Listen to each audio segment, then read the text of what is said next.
Have you ever stopped to think about how many laws are on the books and how many you might break every day unknowingly, since there is no real way to know every law? That is what the Israelites faced at the time Jesus came to this world. Welcome to the Common Man's Gospel. In prior shorts, we have covered Jesus' Sermon on the Mount, going through the Beatitudes, and Jesus telling those listening to him, they are the salt and the light. He follows up speaking to them about the law and the prophets. Some in the crowd might have been thinking Jesus is radical since his message is different than what they have heard in the synagogue. Jesus knew their thoughts and responded, speaking of his relationship with the laws and the prophets, telling them in Matthew 5:17, "Do not think that I have come to abolish the law or the prophets, but to fulfill them." Jesus wasn't talking about fulfilling rules and regulations set by the Jewish religious leaders. He was speaking about God's laws, the 10 Commandments. Jesus fulfilled the law by living a life of complete obedience, something none of us can do and something no one else in human history has ever done. For all have sinned and fall short of the glory of God. Romans 3:23.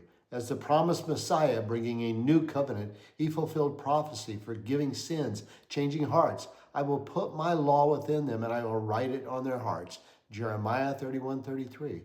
In Matthew 26:28, Jesus tells us, "This is my blood of the covenant, which is poured out for many for the forgiveness of sins." In verse 18 of chapter 5, Jesus tells us, "Until the heaven and earth disappear, not the smallest letter, not the least stroke of a pen will by any means disappear from the law until everything is accomplished." He is telling us God's commandments will not ever change. The 10 Commandments are our commandments and can be summarized into the two greatest commandments: to love God and to love others as he loves us.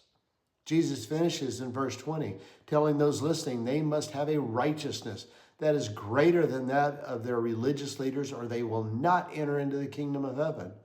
That really is a bit of a low bar. The religious leaders of the day were more concerned about status, tradition, ritual than they were about their true relationship with God.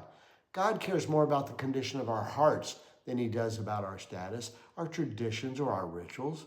We don't come to God through actions, but by allowing the Holy Spirit to transform our hearts to have one like Jesus. We will continue through the Sermon on the Mount, exploring the new standard, God's perfect standard, which Jesus sets for us, his people, standards that we cannot meet except through the saving grace of Jesus Christ. Stay tuned, subscribe, and watch for our next podcast. God bless you.